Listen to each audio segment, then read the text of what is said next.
মন্দিরে ঘটা করে নেতাজির জন্মদিন পালন। সারা বছরই এই মন্দিরে পুজো পান নেতাজি। জন্মদিনে থাকে বিশেষ পুজো পাঠ এবং কেক পায়েস নিবেদনের ব্যবস্থা। স্বাধীনতার পরবর্তী সময় থেকে এমনটাই হয়ে আসছে জলপাইগুড়ির মাসকলাই বাড়ি হনুমান মন্দিরে। রাস্তার পাশে বট গাছের নিচে এই পঞ্চমুখী হনুমান মন্দির প্রতিষ্ঠা করেছিলেন করত্রিজি মহারাজ নামে এক সাধু। তিনি কোথা থেকে এসেছিলেন সেই রহস্য আজও ভেদ করতে পারেননি কেউই। তার হাত দিয়েই মন্দিরে প্রতিষ্ঠা পান নেতাজি। নিত্য পুজোর সঙ্গে জন্মদিনে বিশেষ পুজো পাঠের সূচনা করে দিয়ে যান তিনি। সেই থেকে আজও মন্দিরে ঘটা করে পালিত হয়ে আসছে নেতাজির জন্মদিন। সকাল থেকে শুরু হয়েছে পুজো পাঠ, আসছেন দর্শনার্থীরা। পূজা পাঠ করি, হনুমানজির সেবা করি।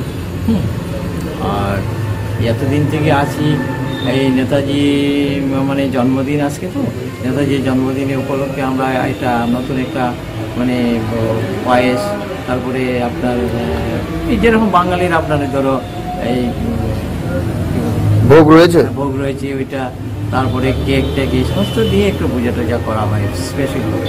আর এমনি তো নিত্য পূজা হয়, সব দিনই দেবতার সাথে সব দিনই পূজা হয়। হ্যাঁ, উনি নিত্যই পূজা পাচ্ছেন। এই হিসাবে আজকে বহু দীর্ঘদিন ধরে ওনার এরকম চলছে। আর এটা হয়েছে যে উনি স্থাপিত করেছেন, তো উনি এখন জীবিত নাই। যে কর্পতি বাবা উনি ছিলেন, উনি স্থাপিত করেছেন।